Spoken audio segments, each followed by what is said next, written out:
Bonjour, peuple de Dieu, c'est le pasteur Jérémie, aussi connu sous le nom de pasteur Loïc. Nous voulons écouter la parole de Dieu pour la semaine, mais avant tout, nous voulons commencer par une parole de prière. Alors, en signe de révérence à notre Père Céleste, à notre Dieu, baissons nos têtes et prions ensemble. Dieu de gloire, Dieu tout-puissant, Dieu amour, Dieu de merveille, Roi des rois, Seigneur des seigneurs, toi le seul et véritable Dieu, merci pour cette nouvelle opportunité que tu nous accordes de pouvoir nous retrouver dans ta présence. Merci encore pour ce que tu as prévu de faire durant ces moments. Nous venons ainsi, nous recommandons entièrement en tes mains, corps, âme et esprit, pensée et cœur, l'air, l'atmosphère, tout autour de nous et en nous, nous recommandons toutes choses en tes saintes mains. Nous venons prier, implorer ta compassion, ta miséricorde, te prions de nous pardonner pour tout ce que nous avons fait, dit et pensé, qui ne t'a pas honoré et glorifié. Que tu puisses nous pardonner pour toutes nos mauvaises actions, nos mauvaises attitudes, nos mauvaises intentions, et que tu nous purifies par ton eau de purification et par ton sang que tu as fait couler à la croix de Golgotha, et que tu purges ainsi notre conscience de tout inutile afin que nous venions à te servir comme il se doit. Nous prions, Dieu de gloire, toi qui règnes pour toujours à jamais, que ton Esprit Saint soit au contrôle de ces moments, qui nous dirige, qui nous oriente, qui nous conduise dans toute la vérité, parce que tu as dit lorsque l'Esprit Saint viendra, qu'il nous conduira dans toute la vérité, et qui nous enseignera toutes choses, qui nous révélera les choses à venir, et nous rappellera les choses que tu as enseignées. Ainsi, Saint-Esprit, puisses-tu jouer pleinement ton rôle durant ces moments au nom de Jésus. Et que tous ceux qui s'opposent à la révélation et à la compréhension de tes mystères contenus dans ta parole, qu'ils soient liés et chassés dans les abîmes de l'enfer au nom de Jésus. Nous proclamons ainsi que Jésus-Christ est Seigneur, à la gloire de Dieu le Père. Merci pour ces moments. Merci encore pour nous amener au-delà de tout ce que nous avons préparé, tout ce que nous connaissons, tout ce que nous pouvons imaginer, au nom de Jésus. Amen. Alors nous prenons notre passage principal des Saintes Écritures dans le livre de Matthieu, Matthieu chapitre 16, verset 18. Donc nous lisons la parole de Dieu dans Matthieu chapitre 16, verset 18 au nom de Jésus-Christ. Et moi je te dis que tu es Pierre, et que sur cette pierre je bâtirai mon église, et que les portes du séjour des morts ne prévaudront point contre elle. Que le Seigneur bénisse sa parole, qu'elle vienne pleine de grâce, de vie, de révélation, de profondeur et de bénédiction au nom de Jésus-Christ. Alors, nous voulons continuer dans notre enseignement que nous avons introduit la semaine passée sur la face spirituelle de l'Église.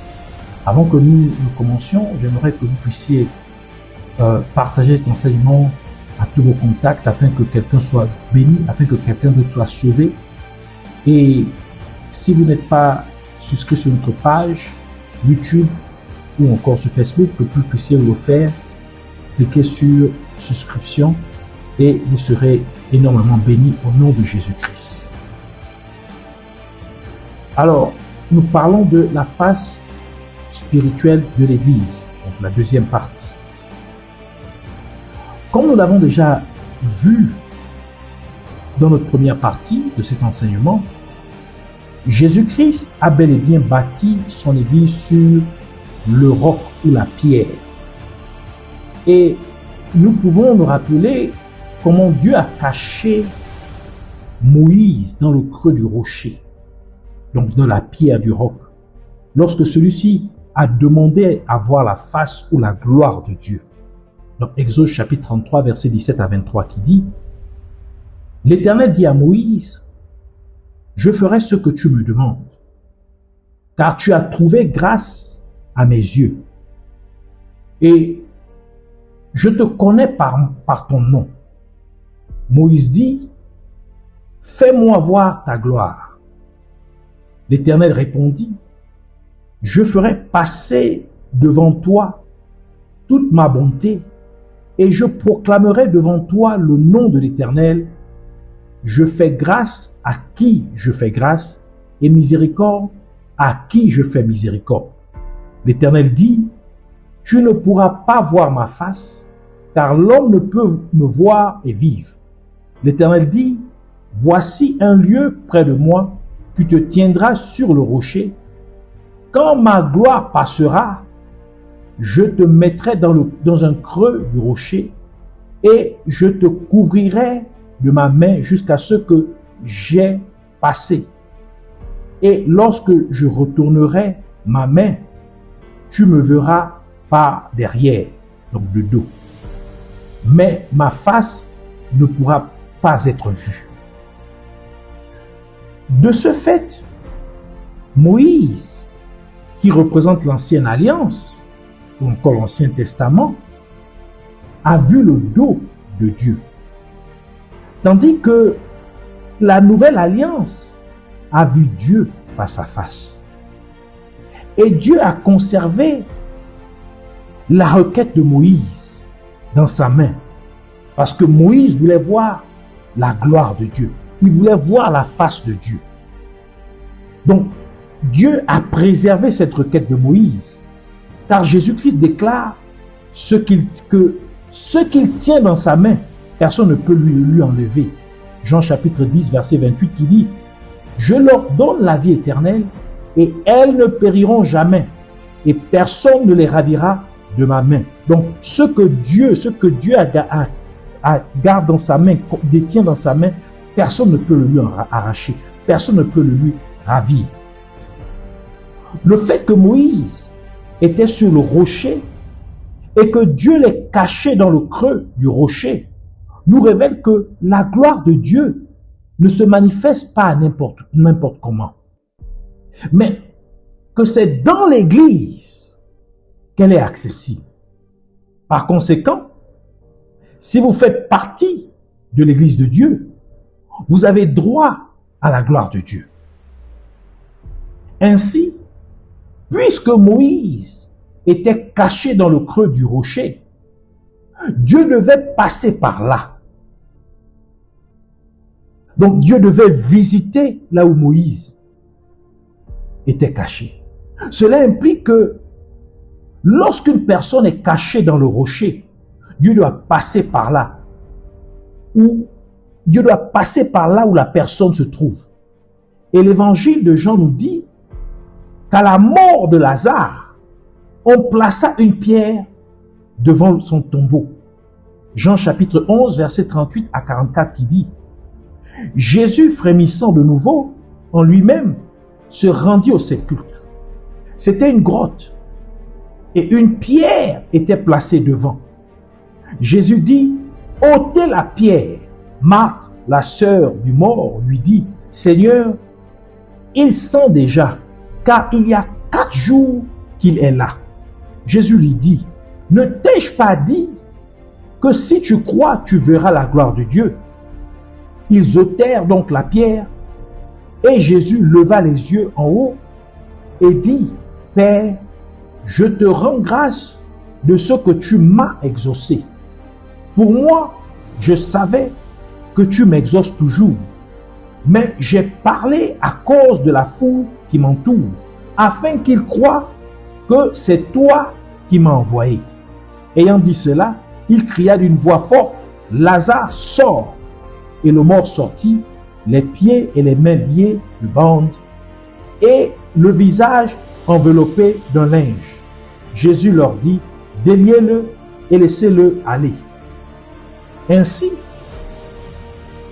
comme Lazare était à l'intérieur du rocher, donc à l'intérieur de la tombe qui était fermée par un rocher, qui représente la parole de Dieu sur laquelle l'Église est bâtie, Jésus-Christ a dû venir à lui. Comme Dieu a dû passer, comme Dieu a pu passer par Moïse, par là où Moïse se trouvait, lorsque Moïse fut caché dans le creux du rocher. Et donc Jésus a dû venir, donc Dieu a dû venir à Lazare même s'il était déjà mort. Et la visitation de Jésus-Christ a eu pour conséquence, a eu pour résultat la résurrection de Lazare. Par conséquent, la visite de Dieu a orchestré la résurrection de Lazare. C'est pourquoi Jésus-Christ a dit à Marthe, si seulement tu crois, tu verras la gloire de Dieu. Et c'est précisément cette gloire de Dieu que Moïse avait demandé à voir. Et Dieu avait préservé cette requête de Moïse pour la manifester lorsqu'il aurait montré physiquement sa force, sa face en la personne de Jésus-Christ. Et parce que les ennemis de l'Église de Jésus-Christ n'avaient pas compris ce mystère de l'Église bâtie sur le rocher, ils ont commis l'erreur de sceller le tombeau de Jésus-Christ avec la pierre ou encore le rocher, comme le décrit l'évangile de Matthieu, Matthieu chapitre 27, versets 62 à 66, qui dit « Le lendemain, qui était le jour après la préparation, les principaux sacrificateurs et les pharisiens allèrent ensemble auprès de Pilate et dirent « Seigneur, nous nous souvenons que cet imposteur a dit, donc faisant référence à Jésus, quand il vivait encore, après 3 jours, je ressusciterai. Ordonne donc que le sépulcre soit gardé jusqu'au 3e jour, afin que ses disciples ne viennent pas à dérober le corps et dire au peuple, il est ressuscité des morts. Cette dernière imposture serait pire que la première. Pilate leur dit, vous avez une garde, allez garder comme vous l'entendez, comme vous l'entendez. Ils s'en allèrent et s'assurèrent du sépulcre au moyen de la garde après avoir scellé la pierre. De ce fait, parce que Jésus-Christ était désormais caché dans le rocher, donc le fait qu'on ait fermé son tombeau avec une pierre, donc avec un rocher, donc il était dans le creux du rocher, Dieu devait visiter le lieu où il avait été enterré. Et par conséquent, Jésus-Christ fut ressuscité des morts, comme Lazare, car les mêmes causes produisent les mêmes effets. En d'autres termes, lorsque vous êtes caché dans le rocher, qui est la parole de Dieu, Dieu doit passer par vous. Donc Dieu doit vous visiter. Et lorsque Dieu vous visite, vous verrez sa gloire, comme ce fut le cas pour Moïse. Ainsi, parce que vous faites partie de l'Église de Jésus-Christ, qui est bâtie sur le rocher. Donc, parce que l'Église, vous faites partie de l'Église de Jésus-Christ, fondée, bâtie sur le rocher, que Dieu vous visite au nom de Jésus-Christ. Que vous voyez la gloire de Dieu au nom de Jésus-Christ. Que la résurrection de tout ce que l'ennemi a tué dans votre vie soit manifeste au nom de Jésus-Christ. Que votre ministère soit ressuscité au nom de Jésus-Christ. Que votre vie chrétienne soit ressuscitée au nom de Jésus-Christ. Que votre mariage soit ressuscité au nom de Jésus-Christ. Que l'unité de votre famille soit ressuscitée au nom de Jésus-Christ. Que votre entreprise soit ressuscitée au nom de Jésus-Christ. Que votre travail soit ressuscité au nom de Jésus-Christ. Que vos finances soient ressuscitées au nom de Jésus-Christ. Que l'onction de Dieu sur votre vie soit ressuscitée au nom de Jésus-Christ. Que vos dons spirituels reçus de Dieu soient ressuscités au nom de Jésus-Christ. Que votre vie de sainteté soit ressuscitée au nom de Jésus-Christ. Par conséquent, la gloire de Dieu se trouve là où se trouve le rocher. Et c'est pour cette raison que Dieu a dû également rendre visite à Daniel, car ses accusateurs placèrent une pierre devant la fosse aux lions où ils avaient jeté Daniel, comme le raconte le livre de Daniel, Daniel chapitre 6, versets 16 à 23 qui dit « Alors Le roi donna l'ordre qu'on amena Daniel et qu'on le jeta dans la fosse aux lions. Le roi prit la parole et dit à Daniel, « Puisse ton Dieu, que tu sers avec persévérance, te délivrer. » On apporta une pierre et on l'a mis sur l'ouverture de la fosse, que le roi la scella de son anneau et de l'anneau de ses grands, afin que rien ne fût changé à l'égard de Daniel. Le roi se rendit ensuite dans son palais, il passa la nuit à jeun et ne fit point venir de concubine auprès de lui. Et il ne put se livrer au sommeil. Le roi se leva au point du jour avec l'aurore, et il alla précipitamment à la fosse aux lions. Et en s'approchant de la fosse, il appela Daniel d'une voix triste. Le roi prit la parole et dit à Daniel, « Daniel, serviteur du Dieu vivant, ton Dieu que tu sers avec persévérance, a-t-il pu te délivrer des lions ?» Et Daniel dit au roi, « Roi, vis éternellement, mon Dieu a envoyé son ange et fermé la gueule des lions, qui ne m'ont fait aucun mal, parce que j'ai été trouvé innocent devant lui. Et Dieu est devant toi non plus. Ô roi, je n'ai rien fait de mauvais. » Alors le roi fut très joyeux et il ordonna qu'on fît sortir Daniel de la fosse. Daniel fut retiré de la fosse et on ne trouva sur lui aucune blessure parce qu'il avait eu confiance en Dieu. Dieu a dû visiter Daniel car il était caché dans le rocher, qui est la parole de Dieu. Et Daniel a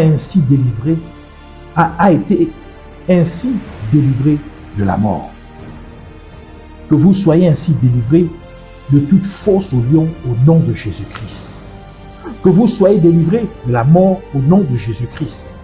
Que vos accusateurs vous remplacent dans la fosse au lion qu'ils avaient préparée contre vous au nom de Jésus-Christ. Lorsque Moïse demanda à voir la gloire de Dieu, Dieu lui dit, « Tu me verras le dos. » Le dos est un symbole de vulnérabilité. Car autrefois, les soldats étaient protégés par leur armure des pieds à la tête. Les jambes étaient protégées par du fer, la poitrine par une cuirasse et la tête par un casque. Le soldat avait également un bouclier comme protection supplémentaire. Le soldat était donc entièrement protégé de face.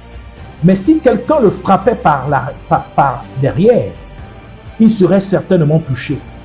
Parce que le dos du soldat n'était pas réellement protégé.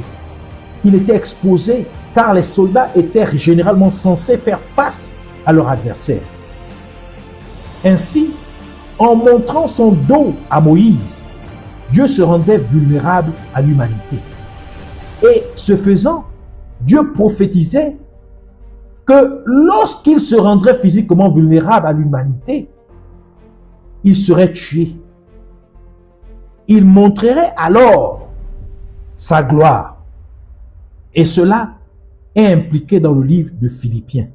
Philippiens, chapitre 2, versets 5 à 11, qui dit « Ayez en vous les sentiments qui étaient en Jésus-Christ, lequel, existant en forme de Dieu, donc il était Dieu, n'a point regardé comme une proie à arracher d'être égal avec Dieu. » Donc il s'est fait faible, il s'est rendu vulnérable. Donc il n'a pas pris ses attitudes de Dieu. Donc il s'est fait faible lorsqu'il est venu physiquement sur terre. Donc il a pris la forme humaine. Mais verset 7 continue en disant, mais s'est dépouillé lui-même. Donc voilà encore qui s'est faible. En prenant une forme de serviteur et devenant semblable aux hommes et ayant paru comme un simple homme, il s'est humilié lui-même, se rendant obéissant jusqu'à la mort même jusqu'à la mort de la croix. C'est pourquoi aussi Dieu l'a souverainement élevé et lui a donné le nom qui est au-dessus de tout nom, afin qu'au nom de Jésus, tout genou fléchisse dans les cieux, sur la terre et sous la terre, et que toute langue confesse que Jésus-Christ est Seigneur, à la gloire de Dieu le Père. Dieu s'était donc rendu vulnérable à l'humanité en montrant son dos à Moïse, laissant ainsi entendre, donc prophétisant ainsi à Moïse, que lorsque vous entendrez dire que j'ai été tué, sachez que ma gloire serait manifestée. Et c'est l'une des raisons pour lesquelles Ésaïe a déclaré dans Ésaïe chapitre 50 verset 6, « J'ai livré mon dos à ceux qui me frappaient et mes joues à ceux qui m'arrachaient la barbe. Je n'ai pas dérobé mon visage aux ignominies et aux crachats. » De ce fait, en venant physiquement sur terre, dans la personne de Jésus-Christ, Dieu s'est rendu vulnérable à l'humanité afin de pouvoir racheter l'humanité en étant crucifié, manifestant ainsi sa gloire. Cela signifie que la véritable gloire de Dieu s'est manifestée dans l'accomplissement de son plan de salut pour l'humanité. Et cela est bien illustré par le fait que lorsque Jésus-Christ mourut sur la croix, les rochers se fendirent et de nombreuses personnes revinrent à la vie. Donc, elles ont été ressuscitées. Matthieu chapitre 27, versets 51 à 53 qui dit « Et voici, le voile du temple se déchira en deux, depuis le haut jusqu'en bas. La terre trembla, les rochers se fendirent. » Donc, comme Moïse aussi, il était caché dans le creux du rocher. Donc, les rochers aussi se fendirent. Les sépulcres s'ouvrirent et plusieurs corps des saints qui étaient morts ressuscitèrent. Étant sortis des sépulcres après la résurrection de Jésus, ils entrèrent dans la ville sainte, donc dans Jérusalem, et apparurent à un grand nombre de personnes. Le voile du temple se déchira d'en haut, de haut en bas, ce qui signifie que l'accès au sein des saints, donc au lieu très saint, où la gloire de Dieu est accessible, est désormais ouvert. Nous pouvons donc accéder à la gloire de Dieu. C'est la promesse que Dieu fit à Moïse. Par conséquent, la plus grande gloire de Dieu a été rendue accessible par la mort de Jésus-Christ sur la croix. La plus grande gloire de Dieu a été rendue accessible à l'humanité par l'expression de l'amour de Dieu pour l'humanité, par son sacrifice sur la croix, afin que nous puissions avoir la vie éternelle, comme Jésus-Christ l'a déclaré dans Jean chapitre 3 verset 16, qui dit « Car Dieu a tant aimé le monde qu'il a donné son Fils unique, afin que quiconque croit en lui ne périsse point, mais qu'il ait la vie éternelle. » Et Dieu nous donne la vie éternelle, afin que nous puissions maintenant être avec lui et le voir face à face. Car c'était la requête de Moïse, qui était de voir la gloire de Dieu ou la face de Dieu. Et c'est pourquoi la parole de Dieu dit dans 1 Corinthiens chapitre 13 verset 12, « Aujourd'hui, nous voyons au moyen d'un miroir, d'une manière obscure, mais alors nous verrons face à face. » Donc nous verrons Dieu face à face. Aujourd'hui, je connais en partie, mais alors je connaîtrai comme j'ai été connu. Donc parce que je verrai Dieu face à face, je connaîtrai donc comme j'ai été connu depuis le commencement. 1 Jean chapitre 3 verset 2 ajoute en disant, « Bien-aimés, nous sommes maintenant enfants de Dieu, et ce que nous serons n'a pas encore été manifesté. Mais nous savons que lorsque cela sera manifesté, nous serons semblables à lui, donc à Jésus, parce que nous le verrons tel qu'il est, donc nous le verrons face à face. » La gloire de Dieu, c'est bien la requête que Moïse avait faite à Dieu. Moïse a dû frapper le rocher pour que de l'eau sorte du rocher.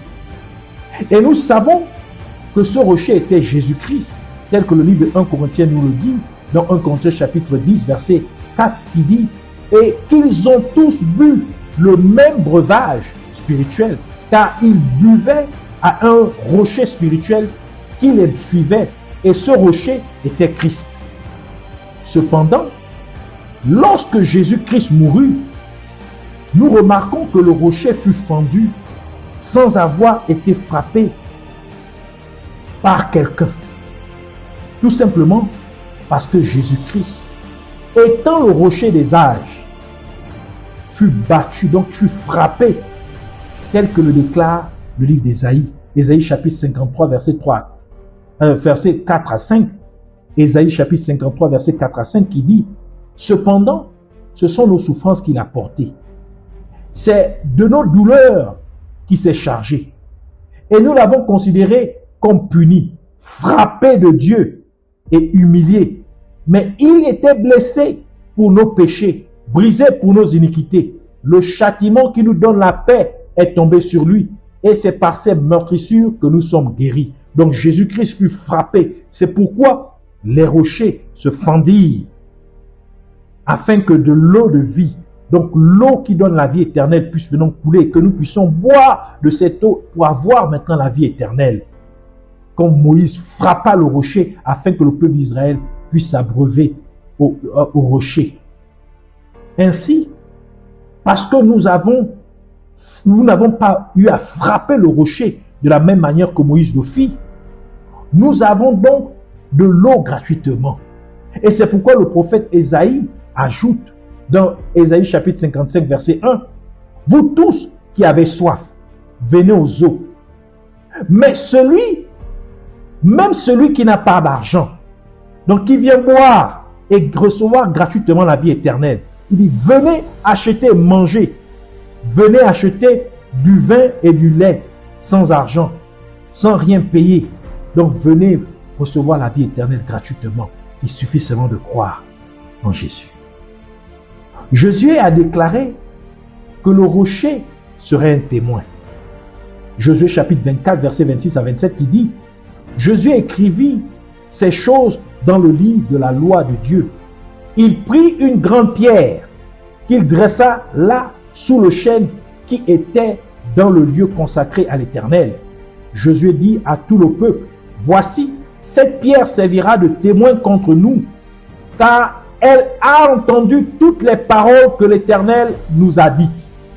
Elle servira de témoin contre vous, afin que vous ne soyez pas infidèles à votre Dieu. » Cela implique que l'Église de Jésus-Christ est un témoin, parce que l'Église est bâtie sur la pierre.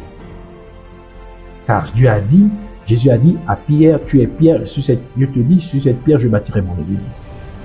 Donc l'Église est un témoin qui peut entendre, qui a les oreilles pour entendre. Et le livre de Zacharie révèle que la pierre a aussi des yeux. Zacharie chapitre 3 verset 9 qui dit, « Car voici, pour ce qui est de la pierre que j'ai placée devant Josué, il y a 7 yeux sur cette seule pierre. Voici, je graverai moi-même ce qui doit y être gravé, dit l'Éternel des armées, et j'enlèverai l'iniquité de ce pays en un jour. » Et le livre d'Apocalypse nous dit que les 7 yeux sont les 7 esprits de Dieu. Apocalypse chapitre 5 verset 6 qui dit, « Et je vis au milieu du trône et des 4 êtres vivants et au milieu des vieillards un agneau qui était là comme immolé. Il avait 7 cornes et 7 yeux qui sont les 7 esprits de Dieu envoyés par toute la terre. Ainsi, le rocher a des oreilles pour entendre et des yeux pour voir, afin d'être un témoin fidèle. Et c'est pourquoi les 7 esprits de Dieu sont envoyés sur toute la terre pour témoigner. Et ces 7 esprits de Dieu sont précisément ceux dont est composé le Saint-Esprit, tels qu'ils sont énumérés dans le livre d'Ésaïe, Ésaïe chapitre 11 verset 2 qui dit, l'Esprit de l'Éternel reposera sur lui. Donc, 1, l'Esprit de l'Éternel, l'Esprit de sagesse, 2, et d'intelligence, 3, l'Esprit de conseil, 4, et de force, 5, Esprit de connaissance, 6, et de crainte de l'Éternel, 7. Donc, 7 esprits de Dieu qui forment le Saint-Esprit. Donc, l'Esprit, le Saint-Esprit même. L'Esprit Saint.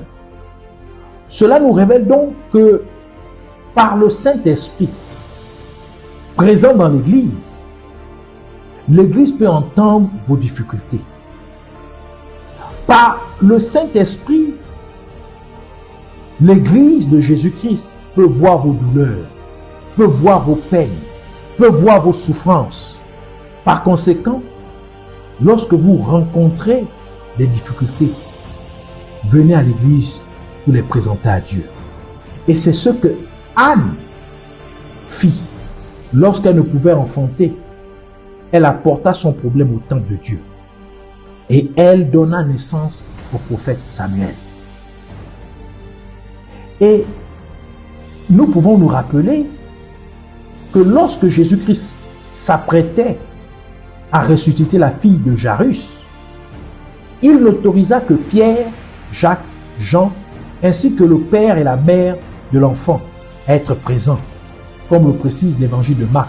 Marc chapitre 5, verset 36 à 42 qui dit « Mais Jésus, sans tenir compte de ces paroles, dit au chef de la synagogue, donc à Jairus, « Ne crains pas, crois seulement. » Et il ne permit à personne de l'accompagner, si ce n'est à Pierre, à Jacques et à Jean, frère de Jacques.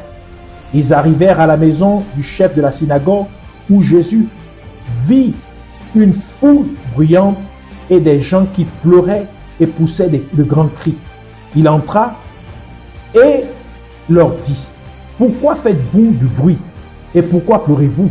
L'enfant n'est pas mort, mais elle dort. » Et il se moquait de lui. Alors, ayant fait sortir tout le monde, il prit avec lui le père et la mère de l'enfant et ceux qui l'avaient accompagné, c'est-à-dire Jean, Jacques et Pierre. Et il entra là où était l'enfant. Et il la saisit par la main et lui dit, Talitha Koumi, ce qui signifie, jeune fille, lève-toi, je te le dis. Aussitôt la jeune fille se leva et se mit à marcher, car elle avait 12 ans.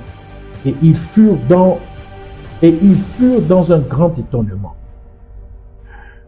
Jésus-Christ demanda à Pierre d'être présent, car Pierre représentait l'Église. Pierre devait donc être témoin du miracle qui devait être accompli. Que l'Église soit ainsi témoin de votre miracle au nom de Jésus-Christ. Que l'Église soit témoin de votre délivrance au nom de Jésus-Christ. Que l'Église soit témoin de votre percée au nom de Jésus-Christ. Que l'Église soit témoin du salut de toute votre famille au nom de Jésus-Christ. Par l'intermédiaire du rêve de Nebuchadnezzar, le prophète Daniel nous a révélé que la pierre détruira tout royaume du monde. Autrement dit, la pierre sur laquelle l'Église est bâtie détruira le royaume des ténèbres. Et cela est confirmé par les paroles de Jésus-Christ dans Matthieu chapitre 21, verset 44 qui dit « Celui qui tombera sur cette pierre s'y brisera, et celui sur qui elle tombera sera écrasé. » Et parce que Satan l'avait compris, donc il avait compris la mission de cette pierre, donc sur laquelle l'Église est bâtie, il a voulu que Jésus change les pierres en pain. Mais Jésus-Christ le réprimanda dans Matthieu chapitre 4, verset 3 à 4 qui dit « Le tentateur s'étant approché de lui, lui dit « Si tu es fils de Dieu, ordonne que ces pierres deviennent des pains. » Jésus répondit « Il est écrit, l'homme ne vivra pas de pain seulement, mais de toute parole qui sort de la bouche de Dieu. » Donc, puisque la pierre est fondée puisque l'Église est bâtie sur l'Église, sur la pierre, cette pierre qui représente la parole de Dieu, donc elle doit nourrir l'Église. L'Église est fondée sur la parole. Donc c'est pourquoi Jésus a dit, il a refusé de changer la pierre en pain. Parce que Jésus veut que l'Église soit fondée sur sa parole. Or, Satan voulait que l'Église soit fondée sur les biens matériels. L'Église soit fondée sur les richesses de ce monde. Mais Dieu ne veut pas fonder son Église sur les richesses. Il a fondé son Église sur la pierre. C'est pourquoi Jésus a réprimandé Satan en disant que l'homme ne vivra pas seulement de pain, donc les biens matériels de ce monde, mais de la parole, de toute parole qui sort de Dieu. Donc l'Église, son Église doit être bâtie sur la parole de Dieu. C'est pourquoi Dieu réprimanda Satan. Que vous ne soyez pas donc trompés par Satan pour changer votre véritable identité en Jésus-Christ, au nom de Jésus.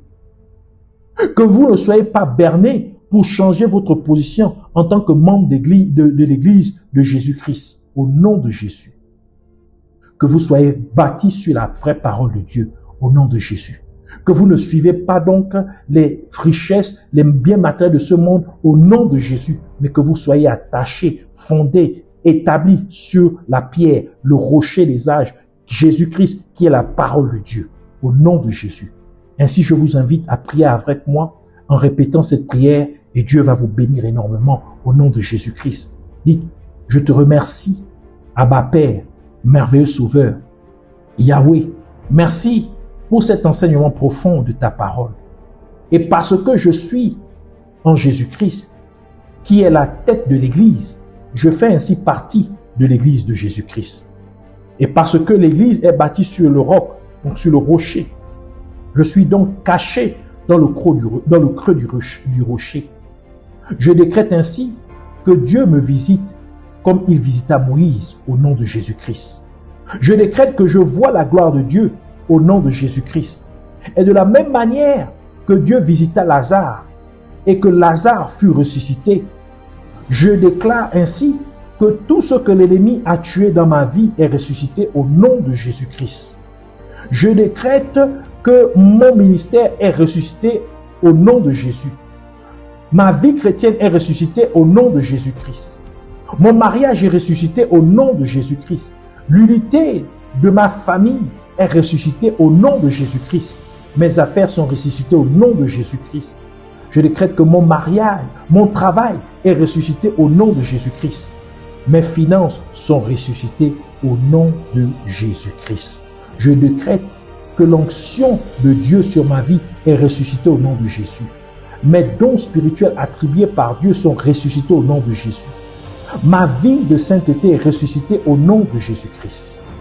Et de la même manière que Daniel fut délivré de la fosse au lion, grâce au rocher placé à l'entrée de la fosse, que je déclare ainsi que également je suis délivré de toute fosse au lion au nom de Jésus-Christ. Je suis délivré de toute forme de mort au nom de Jésus-Christ. Et je décrète que mes accusateurs me remplacent dans la fosse au lion qu'ils avaient préparée pour moi au nom de Jésus-Christ. Et parce que l'Église est un témoin fidèle, je décrète donc qu'elle est témoin de mes miracles au nom de Jésus-Christ. Je décrète qu'elle est témoin de ma délivrance au nom de Jésus. L'Église est témoin de ma percée au nom de Jésus-Christ. Je déclare que l'Église est témoin du salut de toute ma famille au nom de Jésus-Christ. Je te remercie, Père Céleste, perfectionneur de ma destinée, Yahweh. Merci car cela est accompli au nom de Jésus-Christ. Je te donne ainsi toute la louange et toute l'adoration pour toujours et à jamais au nom de Jésus-Christ. Amen.